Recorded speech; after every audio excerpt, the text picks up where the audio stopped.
Hello dear student, अस्सलाम वालेकुम। कैसे हैं आप सब? ठीक हैं? ओके। तो कल हमने डिस्कस किया था केमिस्ट्री का एंड बायोलॉजी का पोर्शन। तो आज हमने डिस्कस करना है फिजिक्स का पोर्शन। ओके। तो ये पास पेपर हम करवा रहे हैं। कई स्टूडेंट ने कहा कि सर आप इस चैनल पे ज़रूर अपलोड कीजिए पास पेपर जो भी एमडी कैट सिंध में हुआ है। तो पहले से शुरू से आप ये सारे पास पेपर करवाएं। तो मैंने सोचा जी ठीक है मैं करवाता हूँ। तो पहले हमने आईबीए के पास पेपर करवाए 1998 के एंड 1999 का पोर्शन जो एमडीकेट आईबीए कराची ने कंडक्ट किया है सिंध में, तो वो भी आपको मैंने करवाया है। देन उसके बाद 2001 के एंड 2002 एंड 2003 का ये लास्ट पोर्शन है फिजिक्स का जो आज मैं आपको करवाने जा रहा हूँ। ओके। तो मेरे साथ मेरे चैनल को ज़रूर ज्वाइन कीजिए और सब्सक्राइब कीजिए ताकि आपको नई वीडियो आप तक ज़रूर पहुंचे। ओके। तो फर्स्ट ऑफ ऑल हम 61 पे आते हैं फिजिक्स का portion. Okay. A car start from rest and acceleration at 4 metre per second, find its final velocity after 5 seconds. Okay. ये पूछ रहा है कि एक कार स्टार्ट होने रही है और ये फ्रॉम द रेस्ट कहूँ एंड इसके एक्सेलरेशन करते हैं 4 मीटर पर सेकंड पे। तो इसका फाइंड कीजिए फाइनल वेलोसिटी आफ्टर 5 सेकंड के बाद। तो इसका करेक्ट ऑप्शन जो होगा हमारे पास वो सी होगा। 20 मीटर पर सेकंड पे जा रही होती है। ओके। देन उसके बाद 62 पे आते हैं 1 किलोवाट हर। 1 किलोवाट हर जो होता है वो इक्वल होता है 3.6 इंटू 10⁵ जॉल पे। ओके। देन उसके बाद हम 63 पे आते हैं। A field in which work done along a closed path is zero is called, so correct option is B, conservative field. okay, then उसके बाद हम आगे डिस्कस करते हैं 64 का। absolute potential energy of a mass lying at the surface of earth, so correct option is A, gm upon में और E. okay, so A option is the correct option 64. okay, then उसके बाद हम 65 solve करते हैं। work done by centripetal force is, work done by centripetal force, जो centripetal force होता है वो किसके बराबर होता है? सर्किल के। ओके। सो सर्किल क्या होता है? एक जीरो के बराबर होता है। So correct option is B, zero. Centripetal force का जो फोर्स होगा वर्क डन उस पे होता है तो वो सेंटर पे किया जाता है। तो सेंट्रल किसके बराबर होता है? जीरो के। सो करेक्ट ऑप्शन होगा हमारे पास बी, जीरो। ओके। देन उसके बाद हम आगे बढ़ते हैं 66 पे। two vectors are lying at x and y plane, their resultant will be directed along, so D option is correct, none of above, ना कि y axis पे, ना कि x axis पे, ना कि z axis पे। so correct option होगा हमारे पास none of above। देन हम आगे बढ़ते हैं। A body standing in a free falling lift drops a ball, then ball will be, so correct option होगा हमारे पास 67 का, रिमेन स्टेशनरी होगा। Okay.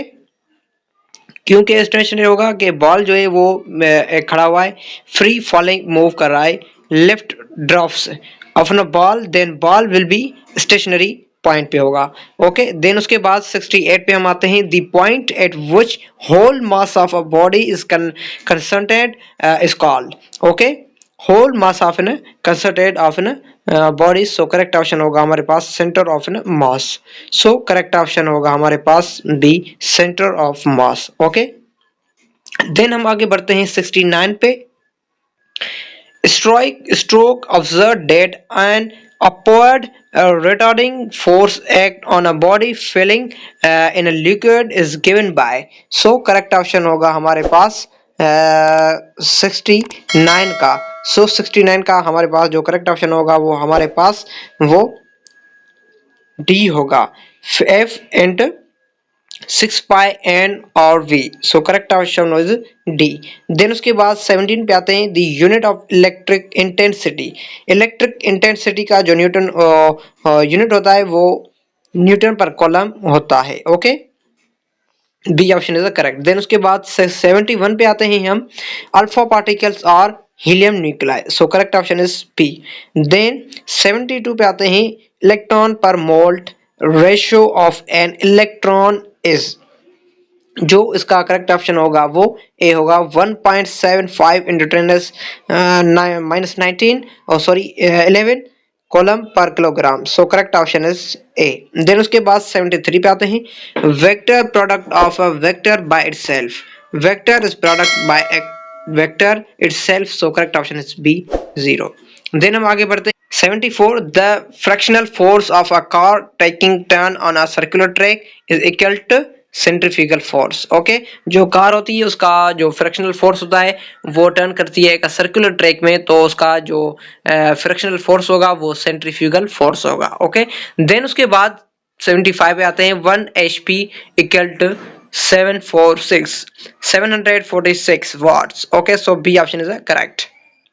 79, two force equal in magnitude, दो फोर्सेस हैं वो मैग्नीट्यूड में इक्वल है, देन अपोजिट इन डायरेक्शन होता है, उसका अपोजिट इन डायरेक्शन होता है, and not acting along same line constitute, तो उसको हम कहते हैं is a couple. Okay, then उसके बाद 77 पे आते हैं, point of zero amplitude are called as, zero amplitude जो होता है वो नोड पे होता है ना कि एंटी नोड पे। Okay, so A option is correct. Then 78 पे आते हैं, two waves of same frequency and amplitude, दो वेव्स है उसका एम्पलीट्यूड एंड फ्रिक्वेंसी सेम है। Okay, same frequency and same amplitude, ये ट्रेवल करते हैं अपोजिट डायरेक्शन में, तो इसको हम कहते हैं ये स्टैंडिंग वेव्स हैं। Okay, do you understand? Okay, then हम आगे बढ़ते हैं 79 पे, two vectors of magnitude 3 into 4 have resultant of phi, the angle between vectors, इसके दरमियान कौन सी एंगल बनेगी? सो 90 का एंगल बनेगा। देन उसके बाद हम आगे डिस्कस करते हैं 80, layers of soap loaves color due to interference, so A option is correct। Then उसके बाद 81 पे हम आते हैं, in Young's double slit experiment, ये थोड़ा धुंधला नजर आ रहा है लेकिन ये मैं आपको बता देता हूँ। Young's slit experiment two waves interference constructively if path differences, इसका पाथ जो होगा वो हमारे पास बी होगा एम लेमडा, यहाँ पे ये एम लेमडा होगा, यहाँ पे ये एम लेमडा होगा। ओके, सो 81 का जो ऑप्शन होगा वो हमारे पास बी होगा एम लेमडा। देन उसके बाद 82 पे हम आते हैं, if length of pendulum become 4 times then time period will be 2t, so C option is correct। then उसके बाद हम आगे बढ़ते हैं 83 पे, a projectile is launched at the angle 0 the horizontal with initial velocity v in the absence of any air resistance, which of the following statement is correct, इसमें से कौन सी स्टेटमेंट करेक्ट होगी?